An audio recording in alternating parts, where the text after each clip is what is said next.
2교시 시작하겠습니다.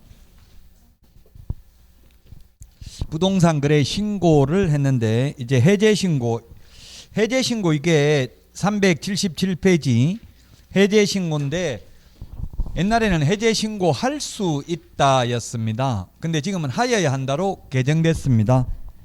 할 수 있다가 아니라 하여야 한다.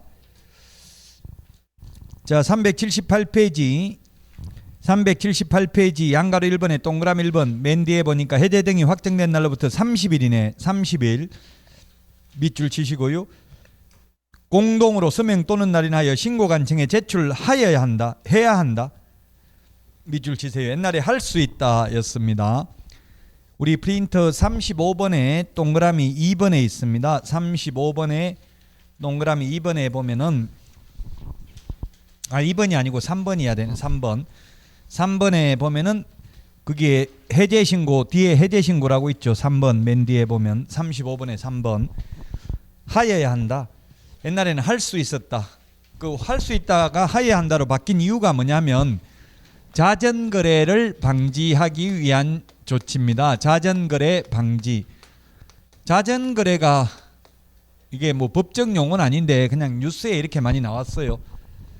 저도 주식을 안 해봐서 주식은 잘 모르겠는데 주식에서 쓰는 용어랍니다. 자전거래. 예를 들면 주식을 뭐 1000주를 매도 주문을 하면서 1000주 매수 주문을 동시에 해버리면 실제로는 거래 안 된 건데 2000주 거래된 것처럼 예를 들면 돼서 그 일반 투자자들이 헷갈린다는 이야기입니다. 그럼 이게 뭐냐면 부동산에서 자전거래라는 거는 예를 들면 시세가 5억인데 7억에 거래된 것처럼 부동산 거래 신고를 하는 거예요. 해놓고 해제 신고를 안 하는 거예요. 그럼 나중에 왜 해제 신고 안 했냐 하니까 해제 신고 할 수 있잖아. 안 해도 되잖아. 이렇게 하니까 할 말이 없죠. 실제로 돈 주고 받은 것도 아니고 부동산 거래 신고만 거짓으로 해놓은 거예요. 그럼 나중에 왜 거짓으로 신고했냐 하니까 거짓으로 한 게 아니고 해제됐다 계약이. 근데 해제 신고를 안 했을 뿐이다. 이렇게 주장하는 거예요. 그러면 손님이 오면 이거 한 달 전에 7억에 거래됐는데 금매로 6억에 나왔으니까 빨리 사세요 하고 사보니까 시세 실제로는 5억도 안 되는 걸 수도 있잖아요. 그래서 이게 자기 집의 거래 가격을 올리는데 많이 사용을 해왔다고 이게 자전거래가. 그래서 이제 해제됐으면 무조건 해제 신고를 해야 됩니다. 할 수 있다가 아니라 해야 되고요. 안 하면 500만 원 이하의 과태료고요. 해제되지도 않았는데 거짓으로 해제 신고하면 3천만 원 이하의 과태료입니다. 그 벌칙은 지난주에 그 행정벌 프린터 내드린 거에 보면 부동산 거래 신고 등에 관한 법률도 밑에 있습니다. 그 행정벌 프린터 내드린 거 조금 이따 벌칙 나오면 보도록 하겠습니다. 일단 프린트는 찾아 놓으세요. 자, 그 다음에 동그라미 2번 동그라미 2번이 아니고 동그라미 1번 해제 신고는 거래 당사자에게만 해제 신고 의무가 있습니다. 계약 일방 당사자가 국가 등이라 하더라도 중개 거래라 하더라도 신고 의무는 거래 당사자에게만 있습니다. 국가 등에게 의무 없고요. 개업공개사에게도 의무가 없습니다. 동그라미 3번에 보면 국가 등인 경우 두 번째 줄에 할 수 있다. 제출할 수 있을 뿐이지 할 의무는 없다고요. 자, 그 다음에 동그라미 2번 그 바로 위에 동그라미 2번은 단독으로 해제 신고하려면 박스 안에 확정된 법원의 판결문 등 해제 등이 확정된 사실을 입증할 수 있는 서류 단독 신고 사유서를 제출해야 됩니다. 따라서 해제 신고는 거래 당사자만 의무가 있고요. 국가 등이나 개업공개사에게 의무가 없는 이유는 개업공개사가 해제된 걸 모를 수도 있어요. 몇 년 지나가지고 해제될 수도 있겠죠. 그럼 해제된 사실을 모를 수도 있다고요. 그래서 반드시 거래 당사자에게만 의무를 부과하고 있고 개업공개사가 해제 신고 안 했다고 처벌받는 것은 없습니다. 자, 그 다음에 동그라미 4번 해제 신고든 부동산 거래 신고든 전부 다 대리인이 할 수 있습니다. 대리인이 하는 경우에는 앞에서 했던 내용하고 똑같습니다. 그대로 그 자필 서명 있는 위임장하고 신분증 사본 제출해야 됩니다. 동그라미 6번 부동산 거래계약 시스템 즉 전자계약서 작성했으면 따로 해제 신고할 필요 없고 시스템에서 해제해버리면 끝입니다. 맨 밑에 동그라미 7번 해제 신고 안 하면 500만 원 이하의 과태료라고 아까 이야기했고요. 거짓으로 해제 신고하면 3천만 원 이하의 과태료입니다. 해제 안 됐는데 거짓으로 해제 신고하면 3천만 원 이하의 과태료라고요. 자, 그 다음에 379페이지 양가로 2번 개업공개사의 해제 신고입니다. 두 번째 줄에 맨 마지막 세 번째 줄에 할 수 있다, 할 수 있다, 하여야 한다가 아니라 할 수 있다. 거래 당사자에게만 의무가 있다고 했죠. 해제 신고는 개업공개사는 해줄 수 있는 거지 할 의무는 없습니다. 자, 그 다음에 금지행위 맨 밑에 8번 금지행위인데 금지행위는 시험에 나온 적이 없습니다. 왜냐하면 이거 읽어보면 다 하면 안 되겠다는 느낌이 드니까 굳이 시험에 내지 않았고요. 380페이지 금정체계 구축 운영입니다.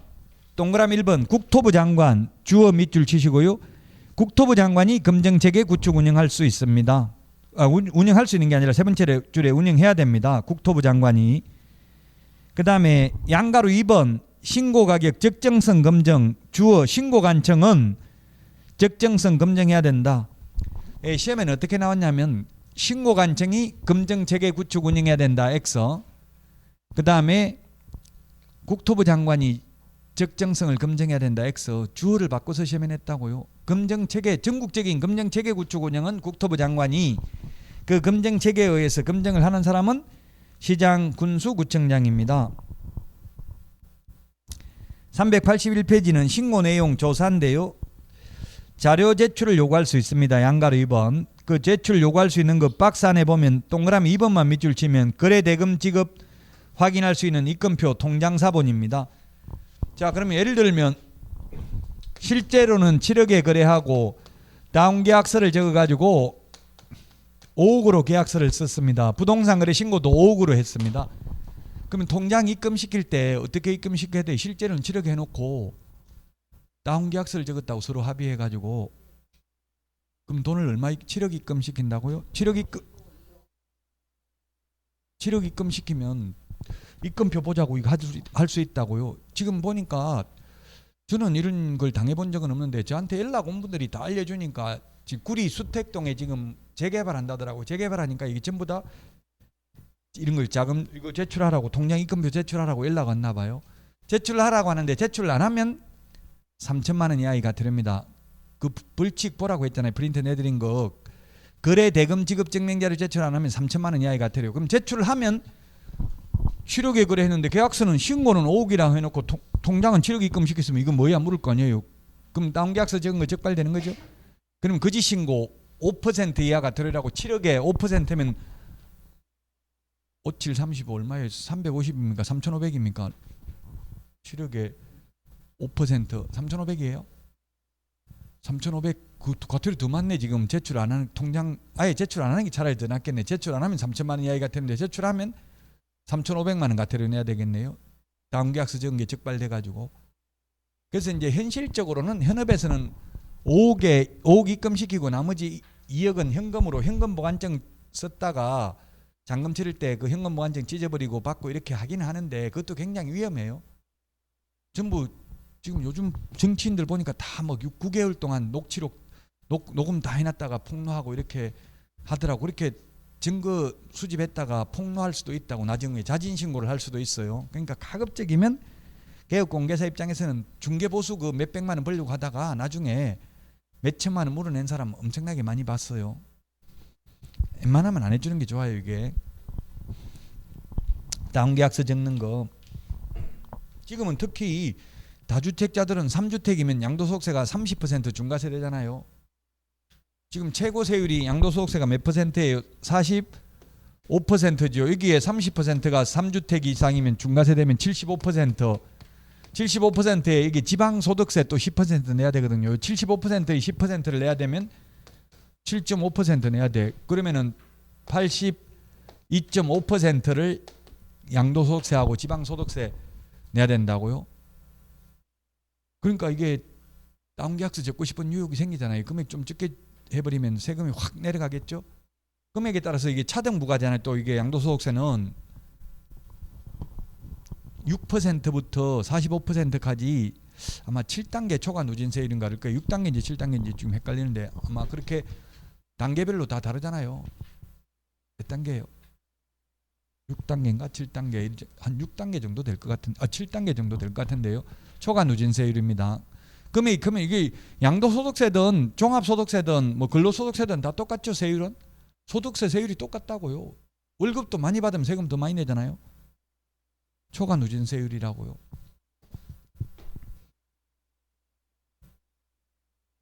현업에 나가면 세법이 가장 중요합니다. 시험에는 16문제 나오지만 실제 현업에 가서 묻는 건 전부 세법 많이 물어요.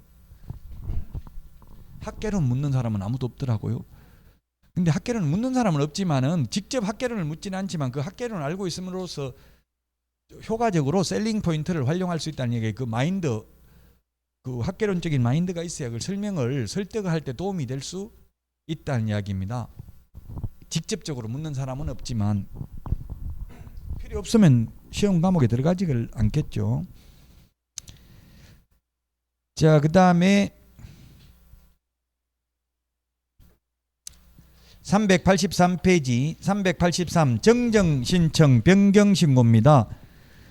양가로 2번 정정신청사항이 있는데 이 정정이라는 것은 오타 고치는 겁니다. 처음부터 잘못 적은 거 오타 고치는 게 정정입니다.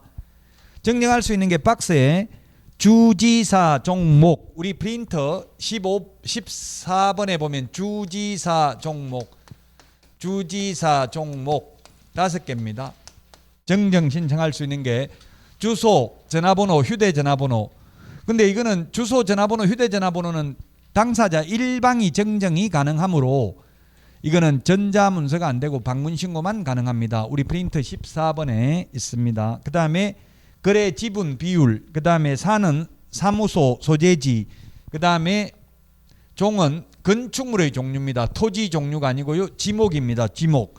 주지사 종목. 이것만 정정 신청이 가능하고요. 그 다음에 우리 교재는 동그라미 2번에 보면 소재지, 지번, 실제 거래 금액, 중도금, 잔금 지급일, 거래 당사자, 개업공개사의 성명, 주민등록번호는 정정할 수 없습니다. 그럼 제가 국토부에 물어봐서 그럼 뭐 잘못 적었는데 주민등록번호는 잘못 적었는데 정정도 안 되면 어떻게 하냐? 정정이 안 되면 못 고치면 그러니까 국토부에서는 그걸 고치는 걸 허용해버리면 어떤 결과가 있냐면 제가 사놓고 다른 사람한테 다시 되팔고 또 되팔았다고 하면 세금 내야 되잖아요. 취득세 내고 또 양도소득세 내야 되겠죠. 뭐 양도 차익이 없으면 양도소득세는 안 낸다 하더라도 취득세는 내야 되잖아요. 근데 맨 마지막 산 사람 이름으로 그냥 정정해버리면 이름도 바꾸고 주민등록번호 정정해버리면 중간 생략 등기로 악용될 수 있잖아요. 그래서 정정이 안 되고요. 계약의 본질적 내용은 만약에 진짜 주민등록번호를 잘못 적었다 하면 그 해제 신고하고 새로 부동산 거래 신고를 해야 됩니다. 정정은 안 됩니다. 정정이라는 건 처음부터 잘못 적은 걸 고치는 게 정정이라고요. 계약의 본질적 내용은 정정이 안 된다. 383페이지 맨 밑에 보면은 밑에서 5번째 줄에 신고 필증의 정정사항을 표시해서 제출합니다. 신고 필증에. 그래서 법정 서식이 없습니다.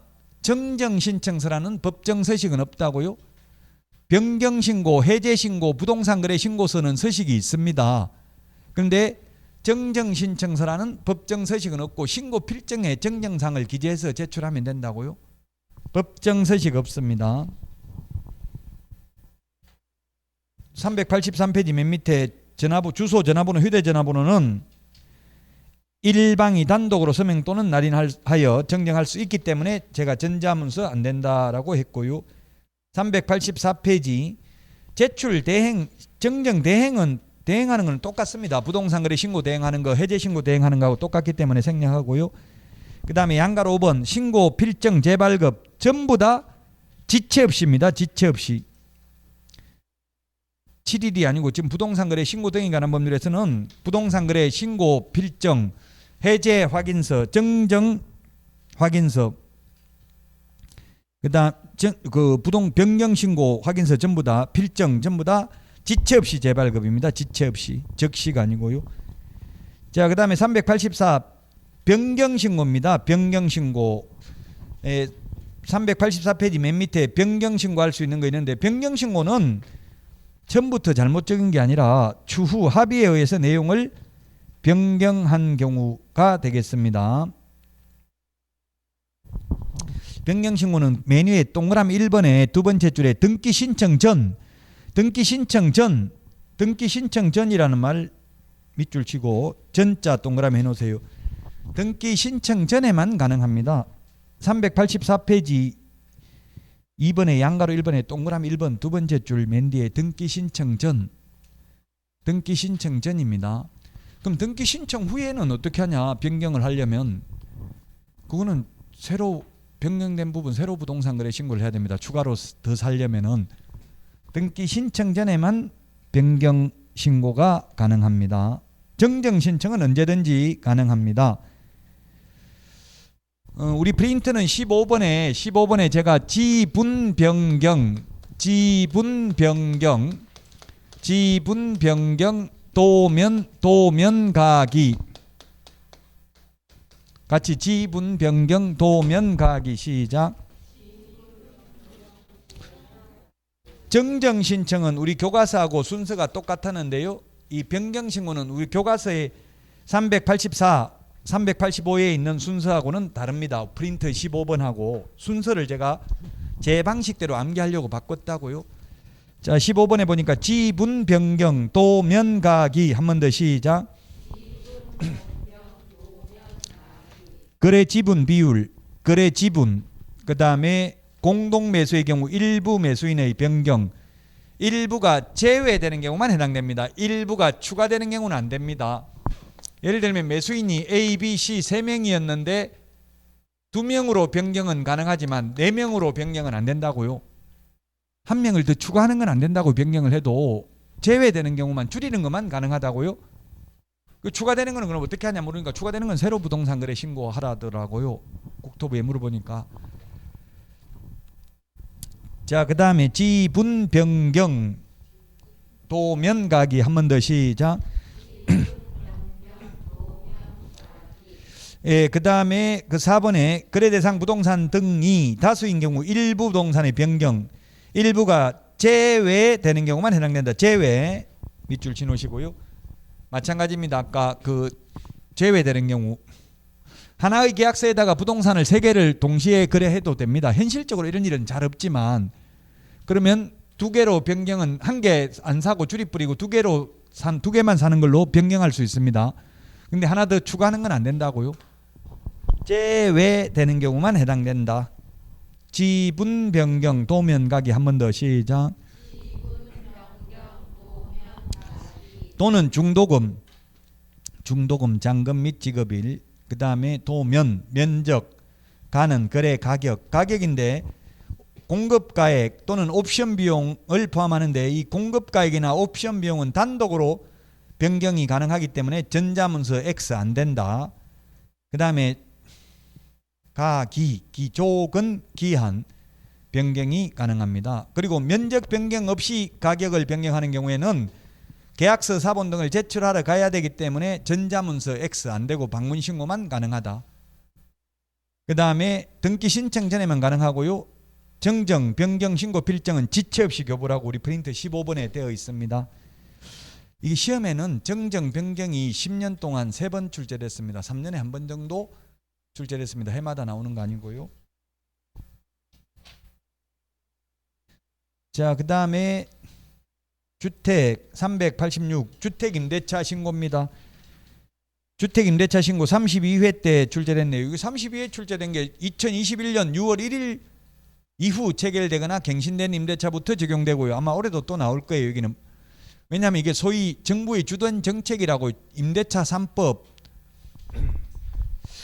임대차 3법을 제가 그 대학교 학생들한테 시험 문제가 아니라 토론, 이게 사이버대는 토론 코너가 있건 토론을 반드시 하라고 돼 있어요. 과정에 이게 찬성하냐 반대하냐 토론하라니까 전부 다 사람은 자기 입장에서 밖에 생각 못하죠. 자기가 세입자면 아주 좋다, 더 강화해야 된다. 자기가 주인이면 이런 제도 필요 없다, 그냥 계약 자유의 원칙에 의해서 자기들 임대인 임차인 마음대로 하도록 내버려둬야 된다, 이렇게 주장을 하더라고요. 소위 뭐 학자라고 하는 분들도 다 마찬가지. 자기 입장에서만 자기가 세입자냐 주인이냐에 따라서 완전히 달라지더라고요. 자, 그러면 임대차 신고 제도를 보도록 하겠습니다. 임대차 신고 제도 387페이지 양가로 2번 양가로 2번. 그 취지는 시험에 안 나옵니다. 동그라미 1번. 주택임대차 계약 신고하려는 자는 임대차 신고서에 공동으로 서명 또는 날인 거래계약서 확인서 빼고는 전부 공동으로죠. 저 서명 또는 날인이죠. 서명 및이 아니고 날인해서 신고관청에 제출해야 된다. 서명 또는 날인을 공동으로 해야 된다는 뜻이고 제출은 한 명 해도 된다 했죠. 항상 제출하는 거는. 자, 그러면 주택임대차 신고 그 우리 책에는 386페이지 법 6조 2에 보면 1항에 보면 임대차 계약 당사는 주택 가로하고 주택임대차보호법에 따른 주택을 말한다. 그거 밑줄 쳐놓으세요. 주택임대차보호법상 주택입니다. 우리 앞에서 그 입자, 실종, 중개인, 주택 취득 자금 조달 계획 제출할 때 주택은 주택법상 주택입니다. 그게 뭐가 차이가 나냐면은 자금 조달 계획은 아파트 같은 거 이런 거는 자금 조달 계획 제출하지만 오피스텔이나 이게 생활형 숙박시설 이 뒤에 있는 건물들 이런 거는 자금 조달 계획 제출 안 한다고요. 주택법상 주택이 아니니까. 근데 임대차 신고는 저런 것도 해야 돼. 월세가 30만 원 넘으면.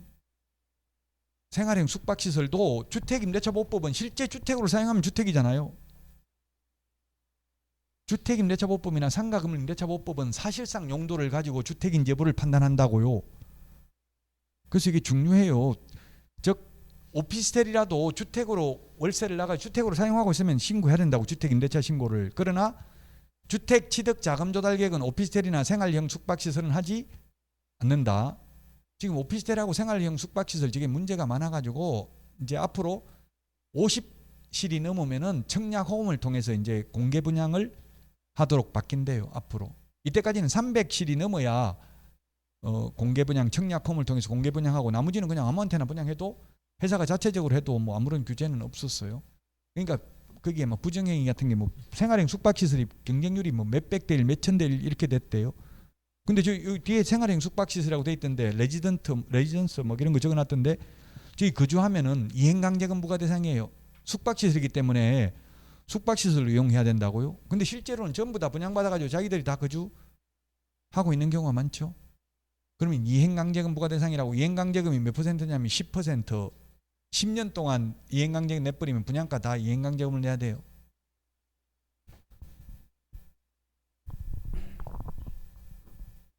삶 아파트보다 좋아요 안 좋아요? 만약에 똑같은 평수라면서 생활형 숙박시설이나 오피스텔이 안 좋죠. 아파트는 주택법을 적용받잖아요. 주택법을. 근데 저거는 규제를 안 하니까 당연히 삶의 질은 떨어져요. 저 건물 보면 막 거의 붙어 있어요. 아파트는 그래도 동가 동간에 아파트는 인동 간의 거리, 동가 동간의 거리 제한도 다 있어요. 근데 건축법 적용받는 거는 빌라 같은 걸 보면 옆집에 불 켜놓으면 못 벗고 있는 거 다 보여요. 한 2m도 안 떨어져 있으니까. 모텔 같은 거 이런 거 보면 옆에 건물 모텔 다 보이더라고. 바로 옆에 한 2m밖에 안 떨어져 있으니까.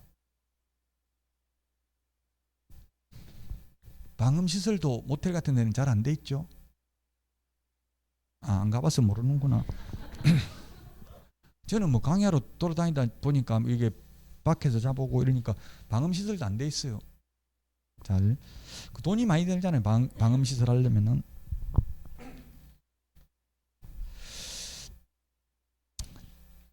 자, 그래서 어쨌든 주택임대차 신고는 주택법이 아니라 시험에 만약에 주택법상 주택을 말한다 하면 X입니다. 주택임대차보호법상 주택인 경우 임대차 신고를 해야 됩니다. 그 다음에 다만 계약 일방 당사자가 국가 등인 경우에는 국가 등이 신고해야 됩니다. 좀 이게 헷갈리는데요. 다시 한번 정리하면 부동산 거래 신고도 국가 등이 해야 됩니다. 근데 중개거래인 경우는 개업공개사가 한다고 했죠. 국가 등이 하는 게 아니고 부동산 거래 신고. 그 다음에 해제 신고는 국가 등이 할 수 있는 거지 하야 한다 아닙니다. 근데 임대차 신고는 국가 등이 해야 됩니다. 즉 LH 국민임대주택이면 LH에서 신고해야 됩니다. 임대차 신고. 그 다음에 개업공개사도 임대차 신고해 줄 의무 없습니다. 개업공개사도. 중개거래라도 임대차 신고해 줄 의무 없고 해제 신고해 줄 의무 없고 부동산 거래 신고는 해야 됩니다. 중개거래인 경우. 원래 임대차 신고 이것도 개업공개사에게 의무를 부과하려고 했었어요. 입법 예고에는. 그렇게 하니까 개업공개사들이 우리가 뭐 봉이냐, 정부가 정책 실패해놓고 왜 우리한테 돈도 안 주면서 맨날 의무만 부과하냐 이렇게 자꾸 항의하니까 그냥 삭제해버렸어요. 거래 당사자에게만 의무를 부과하고 개업공개사는 임대차 신고해줄 의무는 없습니다.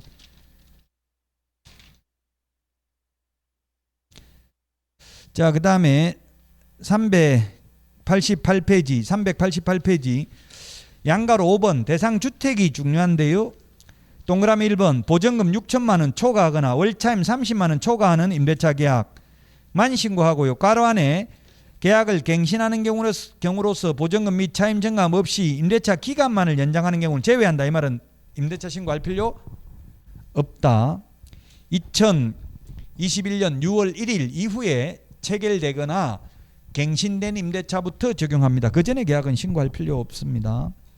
지역은 특별시, 특별자치도, 시, 군, 가로 안에 있는 게 이게 중요합니다. 광역시 및 경기도 관할 구역 안에 있는 군으로 한정한다. 구, 자치구를 말한다만 신고합니다. 즉 그러면 신고 안 하는 지역이 뭐냐면 경기도나 광역시를 제외한 지역에 있는 군 지역은 신고 안 합니다. 횡성군에 있는 거는 신고 안 한다고요. 보증금이 8천만 원이라도 경기도하고 광역시에 있는 군 지역만 신고한다고요. 군의 경우 그 외의 군 지역은 신고하지 않는다. 신고기한 계약 체결일로부터 30일입니다. 양가로 6번. 우리 프린터 35번에 동그라미 2번에 있죠. 35번에 동그라미 2번. 계약 체결일로부터 30일입니다. 잔금일로부터가 아니라 계약 체결일로부터 30일이 되겠습니다. 양가로 8번 신고관청 및 위임입니다. 주택소재지 관할 신고관청에 신고해야 됩니다. 다만 신고관청은 사무에 관한 권한 일부를 그 지자체 조례로 정하는 바에 따라 읍면 동장 또는 출장소장에게 위임할 수 있습니다. 그래서 현실적으로 위임돼 있고요. 따라서 전입신고만 해도 주택임대차 신고한 것으로 봅니다. 단 전입신고할 때 임대차 계약서 가지고 가면 그 동주민센터에 가서 전입신고만 하든 확정일자를 받든지 하면 전부 주택임대차 신고한 것으로 본다고요. 그럼 왜 국토부에 왜 6천만 원으로 정했냐 이거 보증금 물으니까 이유는 있더라고요. 시험에 왜 정했는지는 안 나옵니다. 그 6천만 원을 정한 이유가 최우선 면제 받는 게 서울은 1억 5천 원 이하인 경우 5천만 원, 기타 지역은 6천만 원 이하인 경우 2천만 원까지 최우선 면제 받잖아요. 그래서 6천만 원 밑으로는 최우선 면제 받으니까 세입자가 어느 정도 보호되니까 모든 임대차 다 하려고 했는데 이제 막 반발하는 사람이 많다 보니까 일정한 지역에서만 일정 금액을 초과하는 경우만 신고하도록 바꿨어요. 아마 이게 점차적으로 제 생각에는 앞으로는 금액과 상관없이 지역과 상관없이 할 가능성도 있어요. 지금 현재는 이게 지역을 정하는 거는 시행령에 있어요. 법에 있는 게 아니고 그냥 정부가 마음만 먹으면 언제든지 바꿔버리면 되죠. 금액하고 이거 지역은 시행령에 있다고 법에 있는 게 아니고 법률에 있는 게 아니고 법률에 있으면 야당까지 포함해서 국회 동의를 받아야 되잖아요. 그러나 시행령 시행규칙은 국회 동의 받을 필요 없죠. 지역과 금액은 시행령에 규정되어 있다. 지금 현재는 6천만 원 초과, 월차임 30만 원 초과 둘 중에 하나 초과하면 해야 됩니다. 그리고 경기도나 광역시를 제외한 군 지역은 신고 대상이 아닙니다. 신고 필증은 전부 다 뭐라고 했습니까? 전부 지체 없이라고 했죠? 지체 없이입니다. 지체 없이. 자, 그 다음에 10번 양가로 10번 전자계약서 적으면 부동산 거래 계약 시스템이 전자계약서입니다. 다시 한번 전자계약서 적으면은 확정일자 받으러 동주민센터에 갈 필요 없고 부동산 거래 신고할 필요 없고 해제 신고할 필요 없고 임대차 신고하러 갈 필요도 없습니다. 시스템에서 다 자동으로 부여됩니다. 자, 그 다음에 임대차 계약 변경 해제 신고는 똑같습니다. 부동산 거래 신고 해제 변경하는 거하고 똑같습니다.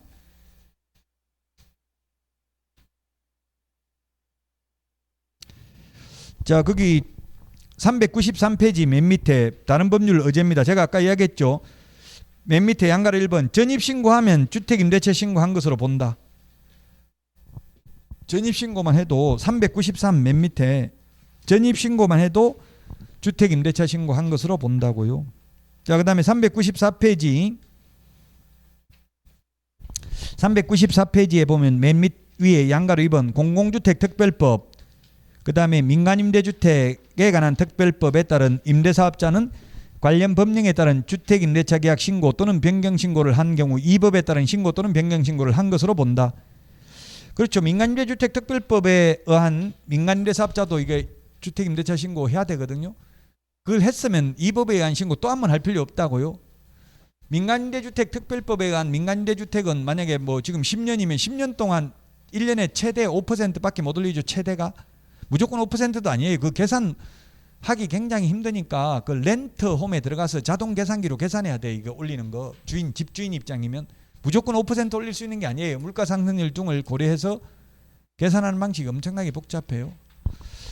렌트홈에 민간임대주택 특별법에 의한 민간임대주택인지 여부 확인하려면 렌트홈에 들어가니까 2천도 엄청나게 많더라고. 여기 들어가면 세입자 입장에서는 여기 들어가면 10년 동안 1년에 5%밖에 못 올린다고 최대. 그 대신에 주인한테는 혜택을 많이 주잖아요.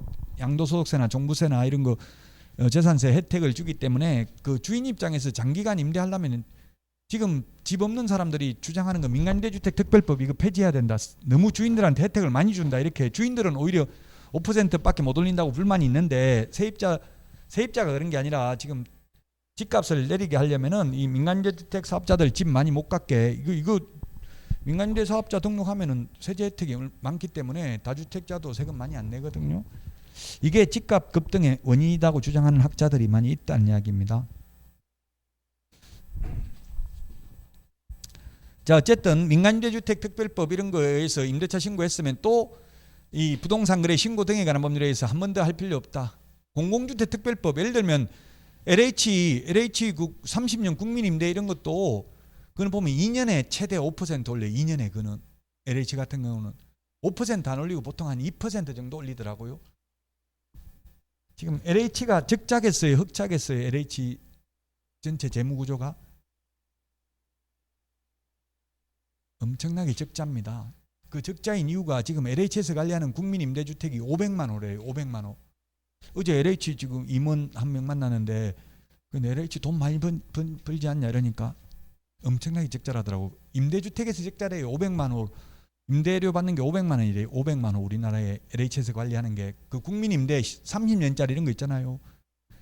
그런 거는 적자라고 봐야 되겠지. 월세 조금만 받고 보증금 좀 받고 30년 살 수 있으니까 그건 오히려 적자라고 봐야 되겠죠. 그 대신에 이제 분양하는 데서 땅 팔고 이런 게 해가지고 남겨 먹는 거예요. 분양하는 데서. 지금 우리나라 임대주택 비율이 그 공공임대주택 500만 원이라고 하면은 거의 5%밖에 안 된대요. 정부 주택 수 중에서. 근데 영국 같은 데는 15%가 이런 우리나라처럼 공공임대주택인 거예요. 그러니까 굳이 막 집 살라고 안 그러는데 우리나라는 임대주택이 작다 보니까 분위기가 다르죠. 자, 그 다음에 포상금입니다. 포상금.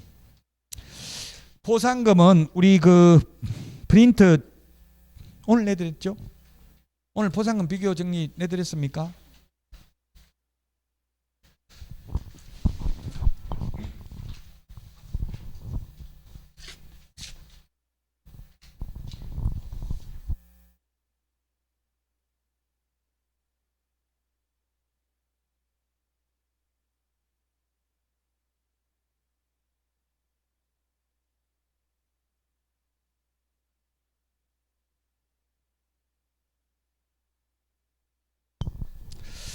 자, 포상금 오늘 내드린 프린터, 그게 우리 프린터는 28번, 그 핵심 비교 정리 프린터는 28번에 있어요. 28번에 있는데 포상금 작년에 시험에 요 오늘 내드린 프린터 여기에서 두 문제 나왔어요. 왼쪽에 있는 공인중개사법에서 한 문제, 부동산 거래 신고 등에 관한 법률에서 한 문제에서 작년에 두 문제 시험에 나왔다고. 포상금이 미국에서도 이 포상금 제도를 우리나라는 조직적으로 스파이를 양성하는 국가라고 비판한 적도 있습니다. 파파라치 제도, 국민 정서 함양에 별로 바람직하지는 않죠. 몰래 신고하고 포상금 돈 받는 거니까 썩 바람직한 건 아닙니다. 자, 근데 포상금 지급 사유, 지난주 공인중개사법에서 무부양 광시공시 같이 시작. 이 시공시를 우리 프린트 28번에는 뭐라고 적어놨냐면 부동산 거래 질서 교란 행위라고 적어놨어요. 적기 다 이게 세 개를 다 적기가 힘들어가지고 그럼 여러분들 프린트 28번에다가 부동산 거래 질서 교란 행위에다 시공시 적어놔요. 그러면 시공시가 뭔지 궁금하면 또 교과서 찾아보고 확인해 보면 되잖아요. 시세에 부당한 영향을 미치는 행위를 한 개업공개사 누구든지 시세에 부당한 영향을 미치는 행위를 한 경우 공동중개 제한하는 경우 왕따시키는 경우 친목회 회원들끼리만 공동중개하는 경우 이게 되겠고요. 자, 포상금제도 그러면 1번 공인중개사법 다시 한번 우리 프린트에 있는 그럼 다시 한번 정리해 보겠습니다. 공인중개사법이 있고 그 다음에 부동산 거래 신고 등에 관한 법률 부동산 거래 신고 등에 관한 법률인데 공인중개사법상 포상금 지급 대상은 무부양 같이 시작 광시공시 무부양 광시공시 시작 지난주 했고요. 그 다음에 오늘 하는 부동산거래 신고법에서는 거짓 해임, 거짓으로 해임하도록 허가를 했다. 거짓 해임 허가 시작. 프린트 보고 뭔지 무슨 대가리인지 찾아보라고. 거짓으로 부동산거래 신고한 경우, 거래하지도 않았는데 거짓으로 부동산거래 신고한 경우, 해제되지도 않았는데 거짓으로 해제 신고한 경우, 주택임대차 신고 거짓으로 한 경우, 허가받지 않거나 부정한 망고로 허가받은 경우, 그 다음에 허가받은 목적으로 사용하지 않는 경우가 되겠습니다. 거짓 해임 허가 시작. 예, 이 공인중개사법상 포상금을 받으려면 행정기관에 의해서 발각되기 전에 신고관청, 그 부동산거래 질서 교란행위 신고센터, 그 다음에 등록관청, 수사기관의 신고 또는 고발한 자에 대해서 검사가 공소제기 또는 기소유예 결정을 한 경우에 한하여 포상금 받을 수 있습니다. 근데 거짓 해임 요거는 거짓 해임 요 4개는 과태료 부과 대상이니까 요거는 포상금을 지급받으려면 과태료가 부과되어야 합니다. 과태료가 부과되어야 하고요. 그 다음에 요거는 허가받지 않거나 부정한 방법으로 허가받은 경우에는 공소제기 1, 2, 3, 4, 5, 6 그 프린트에는 그렇게 보시면 돼요. 1, 2, 3, 4, 5, 6 적어놨죠. 그렇게 프린트 보시면 알겠죠. 허가받지 않거나 부정한 방법으로 허가받는 것은 공소제기 또는 기소유예 결정이 있어야 되고요. 그 다음에 마지막 6번 허가받은 목적으로 사용하지 않는 경우에는 이행명령이 있어야 됩니다. 포상금을 받으려면 3개월 이내 기간을 정해서 문서로서 이행명령을 해야 되고요. 이런 경우 포상금을 받을 수 있습니다. 자, 그 다음에 포상금은 얼마입니까? 포상금은 50만 원입니다. 공인중개사법에서는 50만 원이고요. 이 1, 2, 3, 4 거짓 해임 요거는 과태료 금액의 20%가 포상금입니다. 단 1번은 한도액이 얼마라고 되어 있어요? 1번은 한도액이 1천만 원. 1번만 한도액이 있어요. 왜냐하면 1번이 뭐냐면 거짓 신고한 경우거든요. 거짓 신고하면 5% 이하 과태료입니다. 10억이면 5천만 원 과태료고 5천만 원 20% 하면 1천만 원이죠. 그럼 20억짜리 하면 2천만 원, 30억짜리 하면은 3천만 원 이하 되는데 한도액이 얼마라고요? 1천만 원밖에 안 준다고 포상금. 1번만 한도액이 있어요. 프린트에 그렇게 적어놨죠. 프린트 보시면 이해될 겁니다. 자, 그 다음에 포상금. 공인중개사법에서는 국고에서 50% 지원할 수 있다. 지원 가능하다. 그런데 부동산거래 신고 등에 관한 법률에서는 전부 다 시, 군구 재원으로 충당한다. 국가에서는 돈 안 보태줍니다. 이게 국고에서 50% 지원할 수 있는데 시험에 협회에서 50% 지원할 수 있다. 그 다음에 전액을 지원할 수 있다. 전액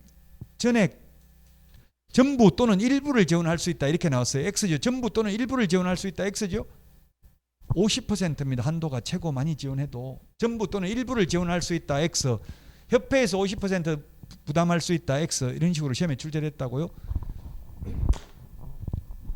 자, 그 다음에 공인중개사법에서는 포상금 지급 결정일로부터 1월 이내에 보상금을 지급합니다. 결정일로부터 1월 이내에.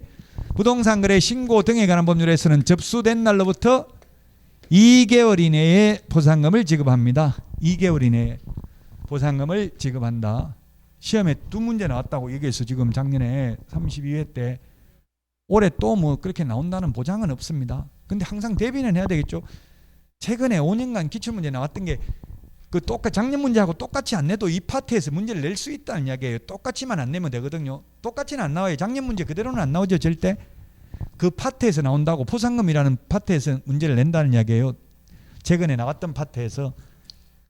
자, 그 다음에 공인중개사법에서는 2인 이상이 공동으로 신고하는 경우가 있고 2건 이상이 접수된 경우가 있고요. 부동산 거래 신고 등에 관한 법률에서는 2인 이상이 공동으로 신고한 경우, 그 다음에 2인 이상이 각각 신고한 경우 이렇게 되어 있습니다. 2인 이상이 공동으로 신고하면 균등하게 배분, 균분합니다. 다만 배분 방법에 관하여 합의를 해오면 합의된 방법에 따라 지급을 합니다. 2건 이상이 접수되면 최초로 신고한 자에게만 지급을 합니다. 똑같습니다. 부동산 거래 신고 등에 관한 법률에서도 균분. 근데 이게 2건 이상 접수라는 말을 부동산 거래 신고 등에 관한 법률에서는 2인 이상이 각각 신고라는 표현을 썼어요. 이게 의미는 같은 의미예요. 2건 이상이 접수됐으면 한 달 전에 한 건 접수되고 또 한 달 후에 접수됐을 수도 있습니다. 근데 이거는 2인 이상이 각각 접수했으니까 한 달 전에 한 명이 했고 또 한 달 후에 또 다른 사람 한 사람이 했으면 먼저 한 사람만 주면 끝이라고요. 국가에서는 돈 주는 거 최대로 안 주려고 합니다. 그럼 50만 원 준다 했으면 다 합해서 50만 원이라고요. 다 합해서니까 여러 명이 10명이 오면 5만 원씩 주는 거지 각각 50만 원씩 주는 게 아니라고요. 또 한 달 전에 이미 받아갔으면 그 다음에 신청한 사람은 포상금 주지 않는다는 이야기입니다. 마찬가지로 우리 그 지금 시험에 나오지는 않습니다만은 보정 설정 금액, 손해배상을 위해 보정 설정 금액이 개인 1억 원인데 그 1억 원 보험 기간 동안 1년 동안 1억 한 개업공개사가 손해 입힌 총 합계액 1년 동안 1억만 배상해 준다고요. 그래서 오산에서 실제 있었던 사건이에요. 아마 지금도 그때 뉴스에 나왔었어요. 40명한테 개업공개사가 세입자한테 전세라고 받아가지고 주인한테 월세라고 돌려막기 하다가 떼먹은 돈이 40억이에요. 그냥 계산하기 쉽게 1인당 1억 40명 40억 손해 입혔는데 보험회사에서 협회 공제해서 각각 1억씩 주는 게 아니라 40명 다 합해서 1억 준다고요. 그러면 한 사람당 250만 원밖에 안 돌아가고요. 변호사비도 안 나와요. 다 포기했어요. 소송. 현실이 그렇다는 이야기예요. 그래서 현실적으로 보험금 받기 굉장히 어렵습니다. 무조건 소송해서 판결문 받아야 돼요. 보험금 받으려면 현실적으로는. 자, 어쨌든 이게 포상금 내용을 다 핵심적인 내용 정리했습니다. 우리 프린터 지금 있는 내용 다 했고요.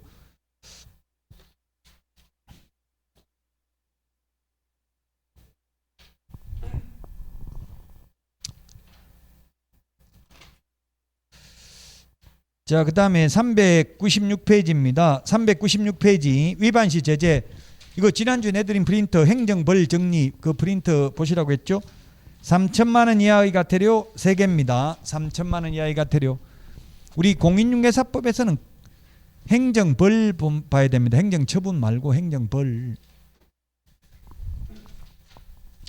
3천만 원 이하의 과태료가 거래하지도 않았는데 거짓으로 부동산 거래 신고한 경우, 그 다음에 두 번째 해제되지도 않았는데 거짓으로 해제 신고한 경우, 세 번째 거래 대금 지급 증명 자료 제출하지 않는 경우. 우리 핵심 비교 정리 프린터는 51번에 맨 밑에 있습니다. 51번에 맨 밑에. 자, 그 다음에 500만 원 이하의 과태료는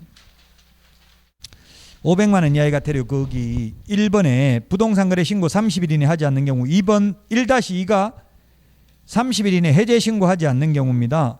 그 다음에 2번 거짓 신고하도록 요구한 자, 3번 거짓 신고를 조장하거나 방조한 자, 4번 거래 대금 지급 증명 자료 외자 동그라미 외의 자료를 제출하지 않는 경우.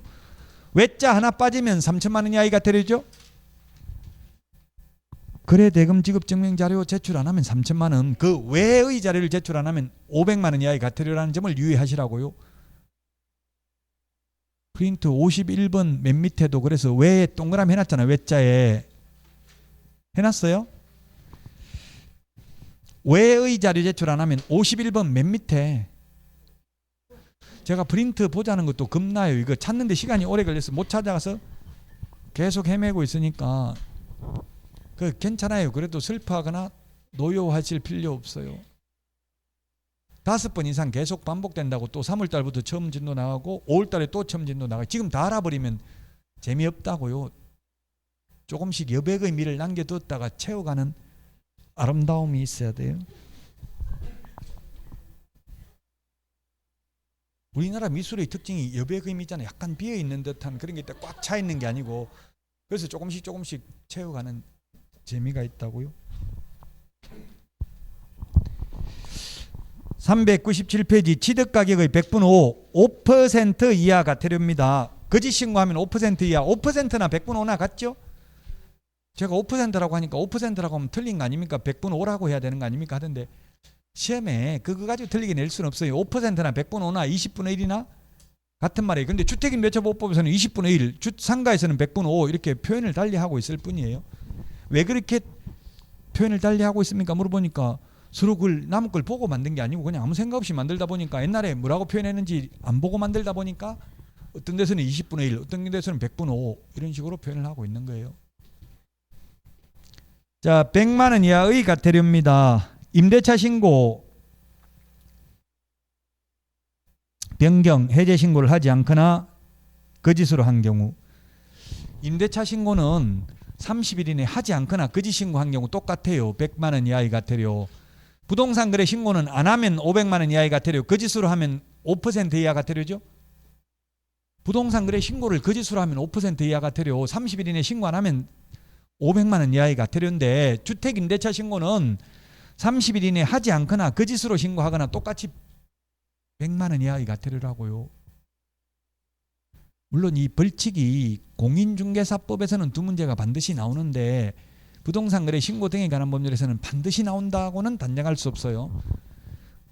그래도 부동산 거래 신고 등에 관한 법률 벌칙까지는 좀 알고 있는 게 좋을 것 같아요. 그 외에 뭐 나머지 장사 등에 관한 법률 이런 거 벌칙은 아예 볼 필요 없습니다.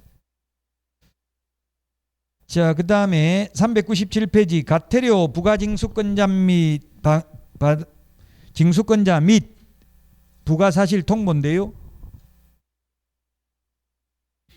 양가로 1번 과태료는 신고관청이 부과합니다. 신고관청 밑줄 치세요. 신고관청. 우리 공인중개사법에서는 국토부 장관이나 시도지사가 과태료 부과하는 게 있었어요. 거래정보사업자, 정보통신 서비스 제공자, 협회에 대한 과태료는 국토부 장관이 부과했는데 부동산 거래 신고 등에 관한 법률에서는 국토부 장관이나 시도지사가 부과하는 게 없습니다. 전혀. 전부 다 누가 한다? 신고관청이 합니다. 3천만 원 과태료든 500만 원 과태료든 다 이게 공인중개사법하고 다르니까 주의를 하시라고요. 항상 공부할 때 공부를 하든 논문을 쓰든 뭐 주관식 사법고시든 전부 다 비교를 해야 돼.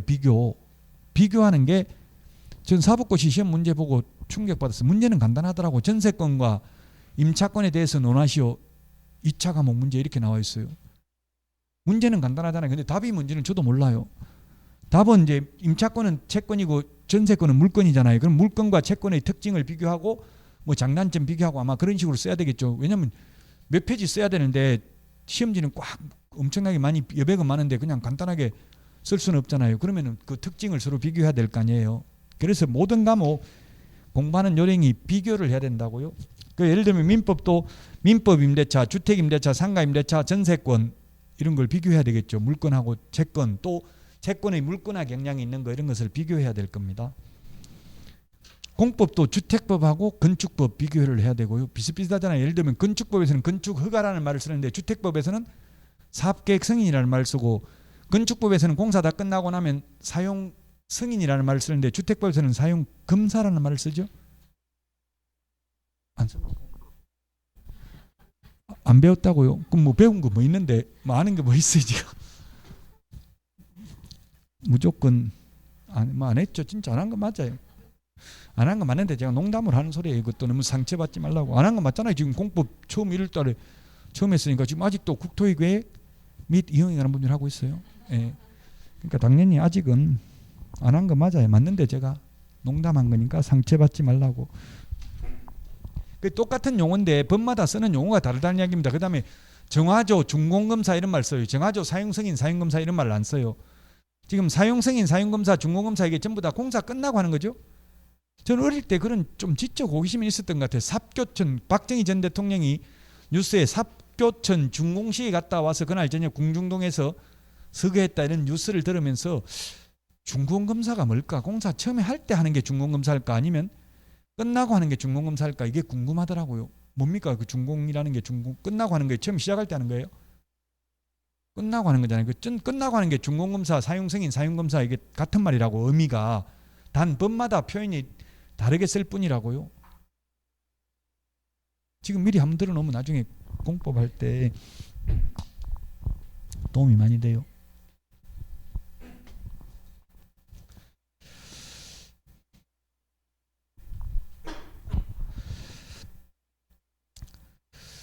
자, 신고관청만 과태료를 부과합니다. 그 다음에 양가로 2번 신고관청이 과태료를 부과하면 10일 이내 등록관청에 통보해야 됩니다.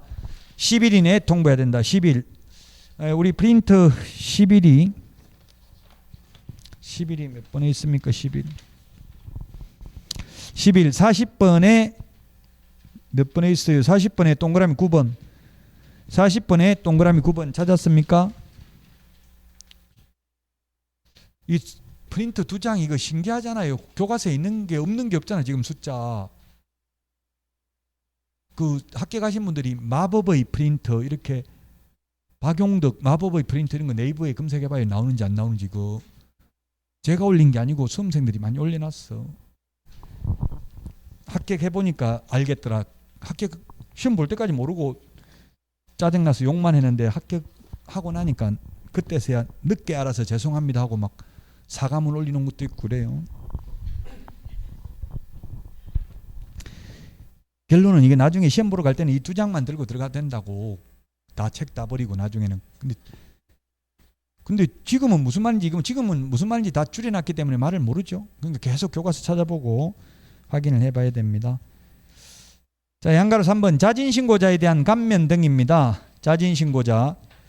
이게 소위 리니언시 제도라고 합니다. 리니언시 제도. 리니언시가 이게 뭐냐면 천주교에서 고해성사에서 유래했답니다. 리니언시라는 말이.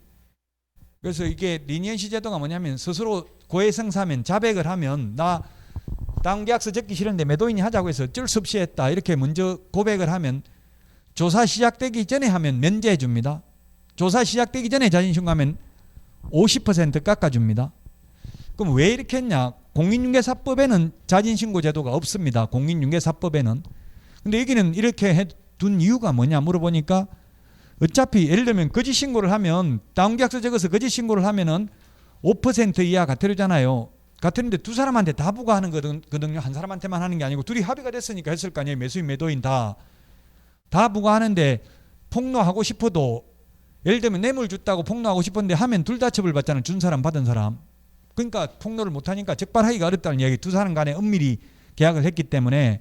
근데 먼저 자진신고한 사람 한 명만 면제해주고 나머지 한 명한테는 과태료를 부과하니까 차라리 오히려 한 명이라도 한 사람한테라도 받을 수 있도록 적발하기가 쉽고 또 상호 불신을 조장해가 제가 먼저 자진신고하는 거 아니야. 차라리 내가 먼저 해버리고 나만 면제받아버릴까. 이런 불안 심리를 조정해서 탈법 행위를 사전에 방지하고자 이런 제도를 만들었답니다. 그래서 이 자진신고 제도는 주로 대기업들, 건설회사들 담합하는 거, 과징금 부과하는 것도 자진신고 제도가 있어요. 그 뉴스에 많이 나오더라고. 삼성물산, 삼성 레미안이 무슨 회사 이름이 뭐죠? 삼성물산 맞아요? 삼성물산인가? 거기서 최고 위반은 많이 해가지고 과징금이 500억이 넘는데 나머지 2위 업체부터 담합했다고 자진신고해가 자기만 쏙 빠져버리는 거예요. 나머지만 과징금을 몇백억씩 내고 이렇게 오히려 이게 좀 모순이지 않냐 이런 비판도 있는데 아직까지는 과징금에도 이런 자진신고 제도가 유지되고 있습니다. 부동산 거래 신고 등에 관한 법률에서도 자진신고 제도가 있습니다.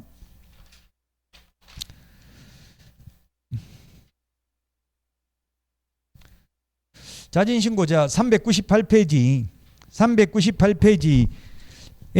넓혀보기, 자진신고자에 대한 감면 면제 기준 등인데요.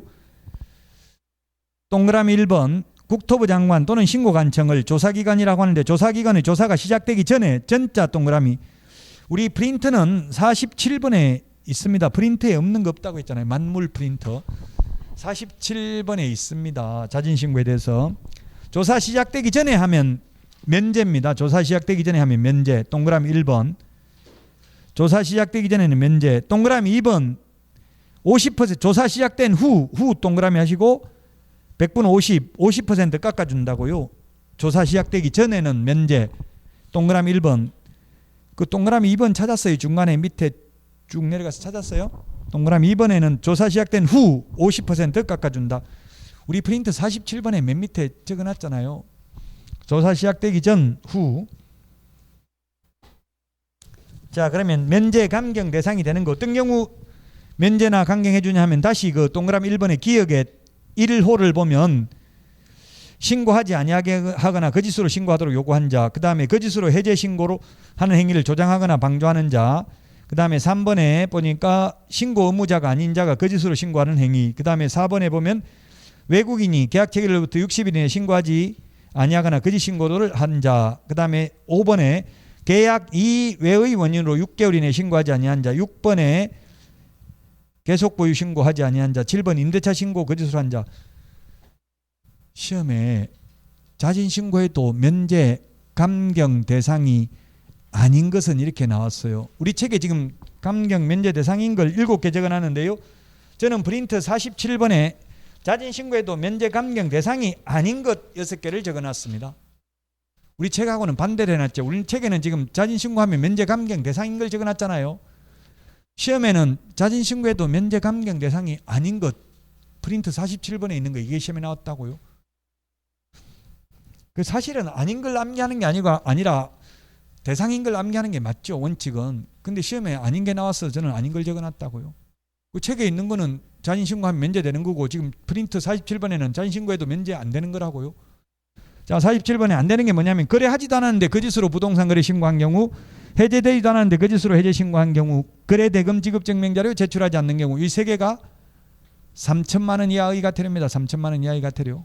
그 다음에 4번 거래 대금 지급 증명 자료 외의 자료를 제출하지 않거나 30일 이내에 부동산 거래 신고하지 않거나 30일 이내에 해제 신고하지 않는 경우, 이 6개는 자진 신고해도 면제 감경 대상이 아닙니다.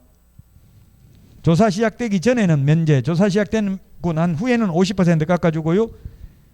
그 다음에 최근 1년 이내에 자진 신고를 하여 3회 이상 과태료의 감경 면제를 받고 네 번째 자진 신고하면 완전 상습범이기 때문에 이런 경우는 자진 신고해도 면제 감경해주지 않는다. 우리 교재는 398페이지 맨 밑에 동그라미 4번 위에 2번 자진 신고한 날부터 과거 1년 이내에 자진 신고하여 3회 이상 신고관청의 과태료 감경 면제를 받고 네 번째 자진 신고하면 자진 신고해도 면제 감경해주지 않는다.